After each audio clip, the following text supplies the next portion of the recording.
The movie open shows two children who are going to school. They were Henry and his brother, Peter. At school, Henry gets an assignment to describe a legacy or what he wants to leave behind in the future. Finally hearing Henry's presentation, the teacher was amazed by his genius. Then the teacher said why he didn't just transfer to a special school, but Henry said that he would stay at this school because the school was good for his social development. At home, Henry only lives with his brother and his mother, Susan. As a single-parent family, Henry acts to take care of everything, such as household needs, managing finances, to investments. Did our financial statement come in the mail today? Even so, they were still like any other normal family. Susan always reads fairy tales before bed for her children. Then, she accidentally saw Henry's medal. Susan was surprised that Henry hadn't told her. Seeing that, Peter asked for the medal from Henry. In the morning, as they were about to leave for school, their mother was startled by the screams of their neighbor, Glenn Sickelman, who objected to the leaves from Susan's tree. The tree littered the yard. Susan also apologized for it. Soon, Christina Sickelman, Glenn's stepdaughter, appeared.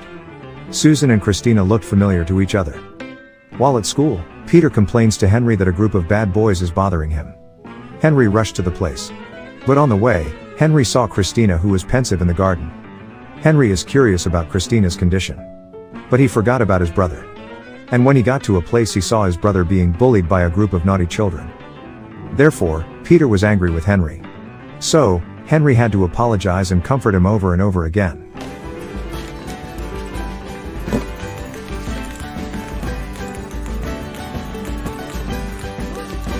Not long after, their mother came home with her friend, Sheila. As usual, they then drank and played games together. In the middle of that, Sheila asked Susan why she didn't remarry so that she has a friend who would help take care of the family. Susan said that Henry was there to take care of everything, so she no longer needed a man. In the middle of the night, Henry couldn't sleep because his head hurt, and finally, he got up to take the medicine. At that moment, Henry noticed something strange in his neighbor's house. He also saw the oddity of Glenn's behavior towards Christina. Henry's curiosity grew even more when he saw Christina's moody return. Henry then asked her condition. However, Christina replied if she was fine, but Christina continues to be gloomy at school. Therefore, Henry decided to report what happened to Christina to the principal. But the school was unable to follow up on the report, due to lack of evidence. Moreover, Glenn is a police commissioner. Apart from that, he was also a respected member of the council of the country. Do these things mean anything? Mr. Sickelman is the police commissioner and an Upstanding members of the community. These... Fine, I'll handle this without you. Hearing that answer, Henry was disappointed. Later, Henry tried to report allegations of child abuse to the Child Protection Service. Later in the afternoon, Henry and his family were shopping at the market. There, Henry saw a commotion between a couple.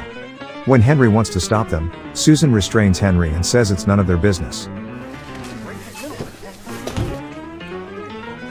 It's none of our business. Only make it worse. In the evening, Henry again asked his mother why he couldn't help the woman in the market earlier. His mother again said that it was none of their business. If they interfere, then the problem can get worse. Henry replies, if everyone thinks like that, then no one takes care of anyone else.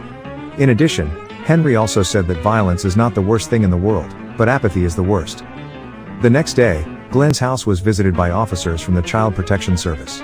Henry, who was watching from his room, was surprised that Glenn was okay. No checks whatsoever. The officer seemed to be just doing a formality. Then, Henry checked who had come. It turned out that the officer had the same last name as Glenn, that is Sickelman. Because of that, Henry felt that no one else could help Christina but him. Then Henry thought of planning to kill Glenn, to save Christina. In order for the plan to work perfectly, Henry prepares everything, such as studying criminal investigations, how to buy illegal weapons, monitoring the surrounding conditions, to finding the right time for execution. All of this he wrote in his red notebook. One night, Susan is startled by the Peters crying, because Henry is suddenly having a seizure. Seeing this, Susan immediately took Henry to the hospital. In this precarious condition, Susan signs for an operation approval to save Henry, because there is a lump in his head. After Henry regained consciousness, the doctor tried to tell him what he was suffering from. With his genius and maturity, Henry can understand what he is suffering. Turns out, he had a brain tumor. Next, Henry asked his mother to take his financial notebook.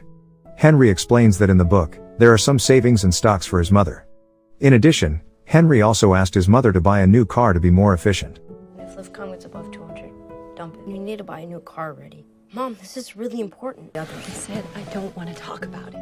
After chatting with his mother, Henry talked to Peter. Henry says that if he is gone, then Peter will take his place to take care of his mother. Then, Henry also ordered Peter to give his red notebook to his mother. Take care of Mom, okay? Make sure Mom reads my red notebook, okay? It'll be good. I don't want to be friends with you. I'm gonna make everything better. Henry's condition was getting worse and worse. Finally, one night, Henry died in his mother's arms.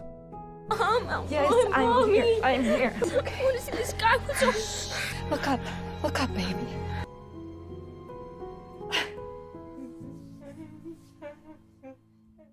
Everyone is saddened by Henry's passing. Susan, who was not ready to be left by Henry, fell into depression. In fact, Peter also received less attention from Susan. No more bedtime fairy tales. Even at work, she is not focused. Finally, her boss asked her to rest first. In addition, Susan's boss also received a letter from Henry stating that Susan had to take time off to improve her condition. It also says that Susan already has sufficient savings, even if she doesn't work. Henry had also bought her a car. As it turned out, Henry had prepared it before he died. While Peter was in his room, he saw Henry's red notebook. Then he remembered Henry's message to hand the book over to his mother. Mom! I think Henry wants us to kill Glenn. Susan looked surprised to see the contents of the book. As it turned out, the contents were Henry's efforts to help Christina. It contains planning to kill Glenn. Not only books, Henry has also prepared a recording of instructions on how to kill Glenn. At first, Susan didn't believe it. But she only believed it after one night, she saw for herself what Glenn had done to Christina. The next morning, Susan planned to report the matter to the police. But she didn't want to, considering that Glenn was the police commissioner in the town. So, Susan decided to follow the strategy Henry wrote in the book, from withdrawing money at an ATM, buying weapons, to preparing for execution. I need a Nemesis Vanquish 762 with a... Can handle that, or should I take my business elsewhere? You just name your price and I'll get out of your hair. Slow, steady pressure on the trigger. See that? Good job, Mom. Susan will carry out the execution tonight. After escorting Peter and Christina to an event at school, Susan would then launch the action.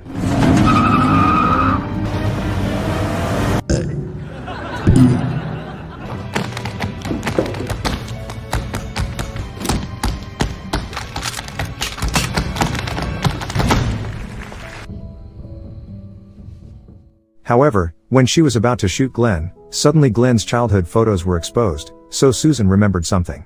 Even though Henry's mind has grown up, he is still a child. Susan tries to confront Glenn and tell him everything she knows about Glenn. Hearing this, instead of being afraid, Glenn threatened Susan. She would be arrested by the police on false charges, because everyone would have more faith in Glenn. At the talent show, the principal who saw Christina's talent was touched to report the case of violence that had happened to her to the authorities. Meanwhile, according to Henry's instructions in the book, Susan then throws the weapon she is going to use from the bridge. Then, he rushed over to the school's talent show. At that time, Peter was performing to make artificial snow. I'm going to make my brother reappear. Nice work.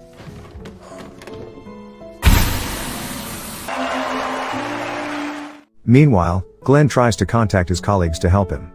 However, because the case was spread widely, his friend was not willing to help. Because of shame, Glenn finally decided to commit suicide. After Peter showed, Susan was surprised by the many policemen who came to the school. At first, Susan was afraid. But the principal said if Mr. Glenn Sickelman died by suicide, and Susan was surprised to hear that. A few days later, Susan took care of Christina, who now has no parents. Christina is now officially Susan's daughter. When it was all over, Susan then burned Henry's red notebook as well as the tape. It's about you and the girl who lived next door. So the whole garden could grow. Let's get you into bed. I'm almost finished painting your room.